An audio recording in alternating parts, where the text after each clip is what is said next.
Good morning friends. जैसे कि आज आप देख रहे हैं, आज हम पढ़ने वाले हैं छंद। देखो छंद है 5-10 मिनट में पढ़ाएंगे बहुत ही आसानी से और सबको समझ में आएगा। बहुत ही आसानी ट्रिक है, इसको ध्यान से समझिएगा। छंद होता क्या? देखो जब छंद की बात करते हैं तो सबसे पहले बात आती है छंद। ठीक, हम लोग समझते हैं भाई छंद है क्या। बहुत इंपॉर्टेंट टॉपिक है, 5 मिनट में ख़त्म हो जाएगा। ठीक, समझना। देखो जो ये छंद है, सबसे पहले इसकी बात कर लेते हैं। छंद किस भाषा का, मतलब किस धातु से उत्पन्न शब्द है। ठीक है, तो ये छंद जो है ये छिद धातु से उत्पन्न है। किससे? छिद धातु से उत्पन्न हुआ है। कौन सा आपका छंद छिद धातु से उत्पन्न हुआ, जिसका अर्थ क्या होता है? इसका अर्थ होता है आच्छादित करना। क्या होता है? आच्छादित करना या फिर ढक लेना। ये इसका क्या होता है? अर्थ होता है किसका? छंद का। ठीक बेटा, यहाँ तक। फिर उसके बाद बात कर लेते हैं हम लोग। छंद का अर्थ हो गया। ये किस भाषा का शब्द है? तो ये संस्कृत भाषा का शब्द है। देखो ये मोस्ट इम्पोर्टेंट जो चीज़ है वो हम बताते चले। ये किस भाषा का शब्द है? संस्कृत भाषा का शब्द है। कौन? छंद। फिर उसके बाद बात कर ली जाए कि छंद जो है इससे किसमें सर्वप्रथम प्रयोग किया गया। तो छंद का प्रयोग सर्वप्रथम किसमें? इस छंद का प्रयोग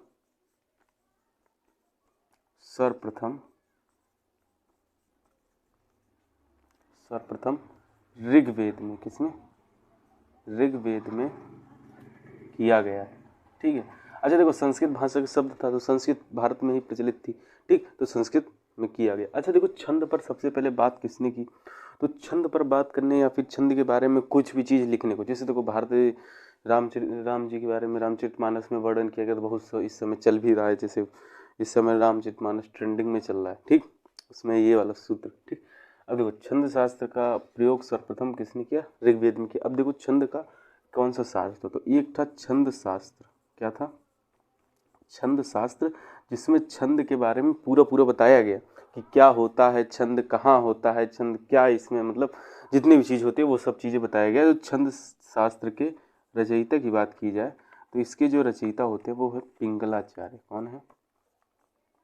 पिंगलाचार्य क्या है? इसके रचयिता हो जाते हैं। किसके? छंद शास्त्र के। आपके रचयिता कौन हो जाते हैं? पिंगलाचार्य जी। अब देखो, तो इससे हम लोग का एक चीज़ निष्कर्ष निकलता है। अगर आपको बनाना हो परिभाषा तो आप बोल सकते हो कि अर्थात किसी काव्य या पंक्ति को ढकने का जो कार्य करे उसी को क्या बोल देंगे? छंद। समझ में? अतः जो किसी काव्य या पंक्ति को ढकने का काम करे उसे ही हम लोग क्या बोल देंगे? छंद। अतः किसी काव्य या पंक्ति को जो ढकने का कार्य करे, ढकने का कार्य करे, उसे छंद कह देते हैं। उसे छंद कह देते हैं। यहाँ तक कोई दिक्कत? देखो ये था बहुत ही इम्पोर्टेंट टॉपिक था जो छंद के बारे में हमने बताया। फिर इसके बाद हम लोग बात कर लेते हैं जो छंद के बारे में। ये आया कि छंद का अर्थ होता है संस्कृत भाषा का शब्द छिद धातु से शब्द, इसका अर्थ होता है आच्छादित करना, ढक लेना। छंद का प्रयोग सर्वप्रथम ऋग्वेदों में किया गया। छंद के रचयिता पिंगलाचार्य जी थे। छंद की परिभाषा ये आपको यहाँ तक पूरा एकदम आसानी से देखिए सब एक लाइन टू लाइन क्लियर कर दिया गया। अब देखो फिर इसमें बात आती है छंद के अंग कितने होते हैं। ठीक है, तो छंद के जो अंग होते हैं वो आप बताइए कितना? 8। छंद के अंग कितने होते हैं? अंग, छंद के अंग जो होते हैं वो कितने होते हैं? 8 होते हैं। कितने? छंद के अंग 8 होते हैं। पहले की बात की जाए तो एक आपका आ जाता है वर्ण, दूसरा आ जाता है मात्रा, वर्ण मात्रा।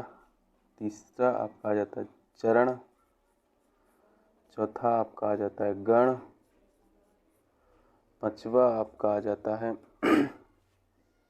यति, छठवा आपका आ जाता है गति, सतवा आ जाता है आपका दुख।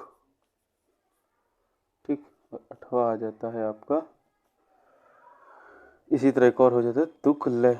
इसी तरह कुछ आपका 8वां भी रहता है। ये कुल 8 होते हैं अंग। इनमें से जो सबसे महत्वपूर्ण होता है वो आपको जानने के लिए गणों की संख्या कितनी होती है, ये सब आपको जानने की बहुत ही ज़्यादा इंपॉर्टेंट होती है। आज यहाँ तक, ठीक है।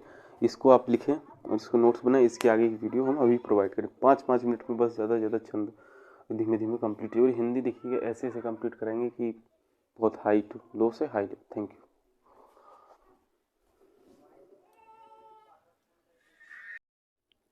Good morning friends. जैसे कि आज हम लोगों ने उस दिन काफ़ी कुछ पढ़ लिया था, ठीक। उसी के आगे की हम लोग को बात करनी थी, ठीक है। उसी के आगे अब हम लोग ध्यान से समझेंगे। कल हम लोगों ने छंद के अंग की बात की थी। जितने हम लोगों ने पढ़े थे, कितने 8 अंग होते हैं। कितने छंद के अंग। देखो छंद के अंग जब हम लोग के चल रहे थे तो छंद के अंग में हम लोगों ने बात की थी कुल कितने हैं, 8 होते हैं। कितने 8। तो जब छंद के अंग 8 होते हैं तो उसमें से जो सबसे पहले आता है छंद के अंग में, जब 8 होते हैं तो उसमें से 8 में की सबसे पहले वाले की हम लोग बात करते हैं, ठीक। सबसे पहले हम लोग का आता है वर्ण। अच्छा देखो बचपन से पढ़ते आ रहे हो, छोटा बड़ा छोटी बड़ी यही सब ना। तो ये सब जितने भी होते हैं यही सब आपके क्या कहलाते हैं, वर्ण। और वर्ण सबको पता है 2 ही प्रकार के होते हैं।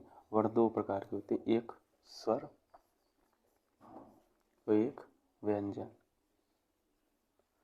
स्वर की संख्या 11, व्यंजन की संख्या 33। और सुन लीजिए, वर्ण किसे कहते हैं, अखंडनी इकाई को। किसको, अखंडनी इकाई।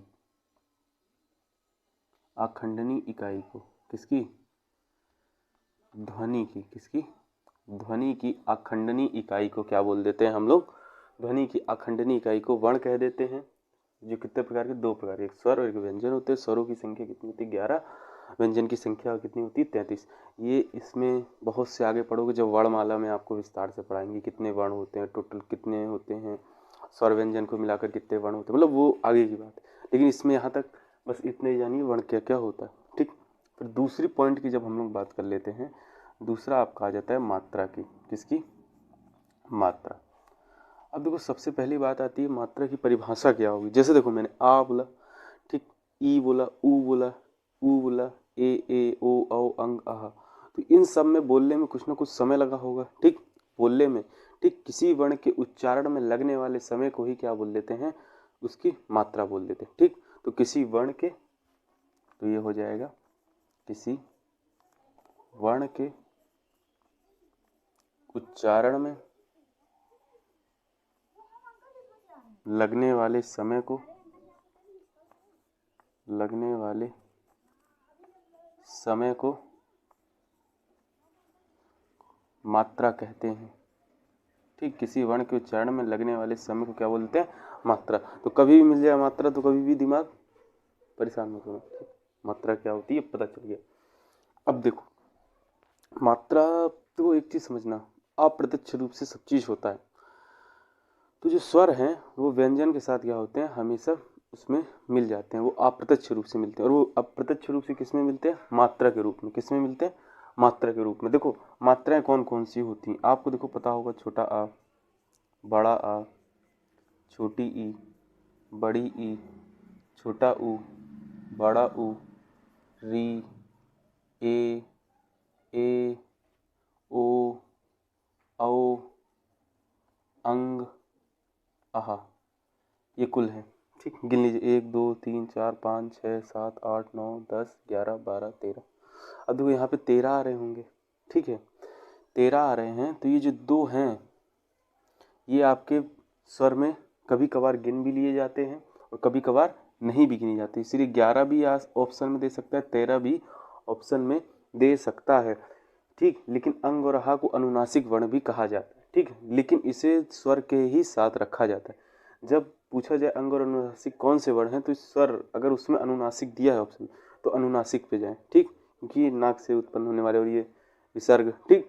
इसीलिए 11 भी हो सकता है, 13 भी हो सकता है। लेकिन अगर उसमें ज़्यादा से ज़्यादा दिया है 11, मतलब 13 नहीं दिया तो सिर्फ 11 पे टिक करें। अब देखो यहाँ पे इसकी तो मात्रा होती ही नहीं। इसकी मात्रा क्या होती है, ये। इसकी मात्रा क्या होती है, ये। इसकी मात्रा क्या होती है, ये। इसकी मात्रा क्या होती है, ये। इसकी मात्रा क्या होती है, ये। इसकी मात्रा ये।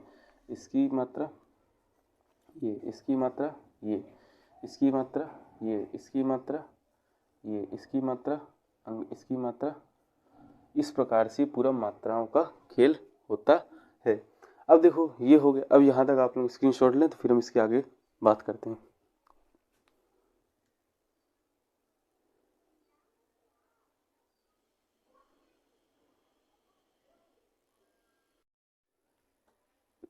अब देखिए हम लोगों ने मात्रा के बारे में सब कुछ पढ़ लिया था।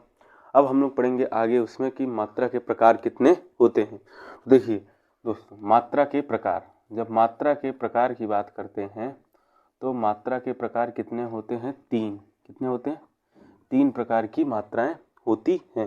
पहला आपका मात्रा आ जाता है ह्रस्व स्वर, ह्रस्व मात्राएं, ठीक। दीर्घ मात्राएं,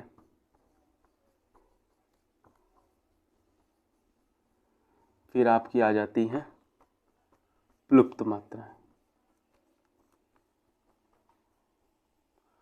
देखो ह्रस्व मात्राएं, दीर्घ मात्राएं, प्लुप्त मात्राएं, ये तीनों मात्राएं समझ। देखो ह्रस्व मात्राएं सबको पता है, इसमें क्या आ जाएगा आपका, जितने भी छोटे हुए हैं, ठीक है। जैसे आपका इसमें आ जाएगा छोटी ई, छोटा ऊ ना, छोटी ई, छोटा ऊ, और इसी में आपका फिर इसमें देखिए ये ह्रस्व आ जाता है और दीर्घ आ जाता है। ह्रस्व में आपका आ जाता है आ, ई, ऊ, री। ये कितने होते हैं? 4। इसमें दीर्घ में आ, ई, ऊ, ए, ओ, औ। ये कितने होते हैं? 7। 7 4 11। देखो 7 4 11 ही हमने बताया था, ठीक। अब देखो इसके आगे, इसकी मात्रा तो होती ही नहीं। इसकी मात्रा क्या होगी? ये। इसकी मात्रा क्या होगी? ये। इसकी मात्रा क्या होगी? ये। इसकी मात्रा, ये। इसकी मात्रा, ये। इसकी मात्रा, इसकी मात्रा, ये। इसकी मात्रा, ये। इसकी मात्रा, ये। इसकी मात्रा, ये, ठीक है। और इसकी मात्रा ये हो जाती है। इस प्रकार से पूरे मात्राओं का क्या चलता है? आपका क्रम चलता है, ठीक। यहाँ तक आपको पूरा समझ में आया होगा। देखो प्लुप्त में आपको पता है कौन सा था? ओम। जैसे ओम नहीं बोलते, ओम हो गया, ठीक। ये सब जो शब्द होते हैं ये सब आपके किस में आ जाते हैं? प्लुप्त में आ जाते हैं। यहाँ तक आपको पूरी कोई दिक्कत हुई होगी? ये देखो ये हो गए मात्राओं के प्रकार के बारे में, ठीक। फिर उसके बाद हम लोग की बात आ जाती है, जब आगे चलते हैं, कि सबसे जो इम्पोर्टेंट टॉपिक होता है वो होता है कि छंद में मात्रा लगाने के नियम। क्या आ जाते हैं? छंद में मात्रा, छंद में मात्रा लगाने के नियम, मात्रा लगाने के नियम। देखो सबसे इम्पोर्टेंट हेडिंग यही होती है, छंद में मात्रा लगाने के नियम। छंद में मात्रा लगाने के नियम अगर आपने आज जान लिए तो आप ये जानिए कि सब कुछ जान लिए, इसमें कोई समस्या ही नहीं है, ठीक। इसमें आपको ये जानना होगा, अगर आप छंद में मात्रा लगाना जान गए तो आप समझ लीजिए कि कैसे क्या होता है इसमें, छंद को कैसे बनाते हैं, कौन सा छंद होगा, वीर छंद, आला छंद, जो भी छंद होंगे वो सब आप छंद पहचान लोगे। बस क्या आना चाहिए आपको? मात्रा लगाना। मात्रा लगाना बताएंगे, बस यहाँ तक आप प्रिंट स्क्रीनशॉट लीजिए, फिर आगे बात करते हैं।